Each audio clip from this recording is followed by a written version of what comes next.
Everyone, John Venus here. Welcome back to another video. Today, I want to talk about why I changed my mind on veganism. It's been a goal of mine recently to really put in as much effort as possible to translate my authentic self to the camera, to everyone who's watching, so you can get a full picture of what I'm about and what, ideas I have and all these things. But the topic of this video is change, and change is so important, right? Change is part of humanity. Like, you can't be a human without experiencing a lot of change day to day, especially when you're kids. You can easily see this happening. I see my boy Noah, who's 2 years old, changing so much. Sometimes in only 2 weeks, it's like he becomes a new human being. It's insane how much we have to change our minds and learn new things and question ourselves throughout our entire childhood. But that's something that we stop and we slow down when we're getting older. We choose comfort, we choose leisure over challenging ourselves. We all have issues, and if we're not willing to step out of our comfort zone and change our minds on certain beliefs that we have, we'll get stuck in different toxic patterns and cycles, and all that anger and angst and fear and negative feelings will never be able to be let out, and that can manifest in physical disease, all kinds of things that you really don't want in your life. And I've experienced that myself as well. I know so many who have. I'd like to start by just going back 8 years when Leo, my brother, went vegan, and that was a shock. So initially I was really sad and negative towards veganism and towards my brother for rejecting our culture, for rejecting my family. I, like everyone else growing up, have had this idea that eating meat and animal products is, manly. It's what we're supposed to be doing. It's what God put the animals on earth for, and all these things. And I was really, really not open to any other idea. So I left the idea of veganism behind, and I didn't really give it much thought. But something happened in my life where I was drawn to it, and it was inevitable for me to go in depth into the whole idea because there was something uneasy about my subconscious around this topic, and I wanted to explore that and potentially fix it. So after watching Earthlings with my wife, Catherine, a massive, massive shift happened in my life. Probably one of the biggest that I can remember in my life ever, because I was, for the first time, I think, to my knowledge, able to take some extremely hardcore, cemented ideas that I thought I would never be able to change on. I was able to look at those through a neutral perspective, question them, and logically come to a solution, which in that case was recognizing that I was doing something that I wasn't in alignment with. My actions were not in alignment with my values. My actions of eating meat and animal products contributed to all the suffering, the daily horrendous existence that these beings are bred into and experience their whole lives. I could not look away from that. There was no way for me to do that because I was able to see things from a new perspective, and that launched me on a quest in life to really promote as passionate as possible this idea of veganism, because this is something that I was shocked that nobody was able to see beyond the packaged foods and what was on their plate. They were not able to comprehend the systems and the processes that these animals, these living sentient beings, had to go through for these animals to end up on our plates. Nobody was talking about it. I've never heard anyone growing up talking about it. And after years of talking to more people and understanding different perspectives and trying to connect with the most brilliant minds that I could find out there, I really developed myself as a person a lot in a very short amount of time. And that all came from being willing to change my mind.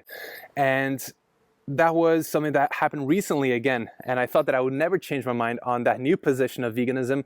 But then things happened that I could not foresee. And this is something that happens to all of us. We can't foresee future events that will get us to change our positions or to reconsider certain things or to question certain things or to become fearful of certain things. We don't know what the future brings and what will influence us in different ways. But that's what I experienced, right? So I had to question myself after becoming a father because of the extreme fear that I was feeling. I was questioning myself and my vegan beliefs yet again. And that was really hard because, here I am preaching about this and believing in this with every ounce in my soul. And now I'm questioning it because I can't find the science to support that is a safe choice for my kid. And so with a lot of fear in my life that I had never experienced before, because I never found something that I was afraid of in life, and now I found myself being terrified of doing the wrong thing by my child.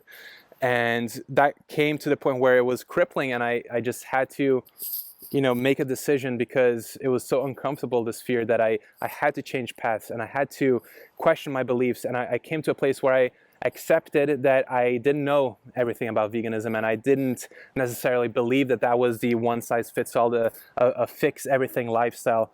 And that's kind of the mindset that I had initially with veganism. And as that started to dissipate, mixed with a lot of fear coming in as a new parent, I decided to change my position on it and, move away from the vegan lifestyle for a few months. And I went into a very dark place. A lot of things happened. So here I was at a situation where I had changed my mind drastically from a regular life that I was living into veganism. And then yet again, 5 years later, from veganism into just not knowing what the hell I'm supposed to be doing here, but being cautious of veganism and moving away from it for a little while to feel comfortable in my choices as a parent. And as months went by and as unhealthy behaviors kicked in, and as I understood and could feel the conflict in my mind and these things that I've already talked about in a video previously, after all that thinking and all those experiences, at the end of the day, I was feeling horrible. I was feeling out of place completely, and I didn't feel like myself. So again, I had to go back and change my belief systems and ask myself those tough questions yet again. Am I actually living a compassionate lifestyle? Am I doing the best that I can to promote empathy in the world by living the lifestyle that I'm doing right now? Am I communicating to the world the things that I want to see in the world? Am I creating positivity and good changes in the world? And the answer was no to a lot of these things. And that really got me to change my position and change my mind again, and realizing, hey, I thought that this was the best. I was scared. I let fear take over. And now I'm here in a low point, the lowest point I've ever been in my life, when it should be at its peak. I mean, I have so much to be grateful for. I'm extremely blessed with everything in my life. But that was a low point for me. And out of that low point, I asked myself these questions, and I was able to change my mind again and just say and accept that the fear is just something that I have to live with, and I had to accept and let go, and not, be looking for certainty in places where certainty cannot be found. So that was the life lesson that I learned, was to let go of that fear and embrace uncertainty.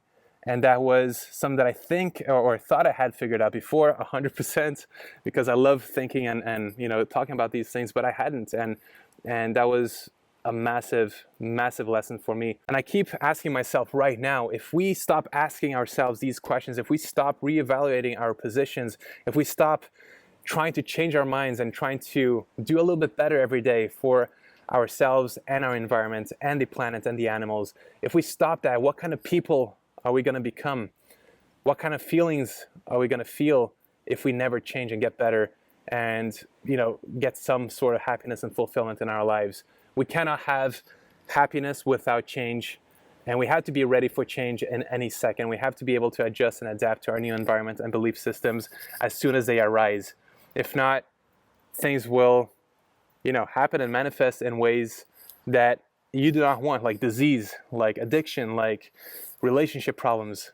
And don't get me wrong, asking yourself those questions is super hard, and we're not encouraged as a society to do so. And even though changing my mind was extremely uncomfortable at the time, it led to unhealthy behavior, it led to a lot of negativity, it led to many things that are not ideal. But even then, those things are worth it, because without the challenges, you cannot learn. And the harder the challenge, the more you learn from it. And I'm eternally grateful and blessed to have the opportunity to learn these challenges, and also to be able to share that with you guys online. Thank you so much for watching and tuning into this little rant. I hope you got something out of it. And if you did, let me know what your thoughts are about change and how that's affected you in your personal life. I'd love to hear your thoughts. I read every single comment, so please let me know. Anyways, thank you so much for watching. And as always, I'll see you very soon. Peace out.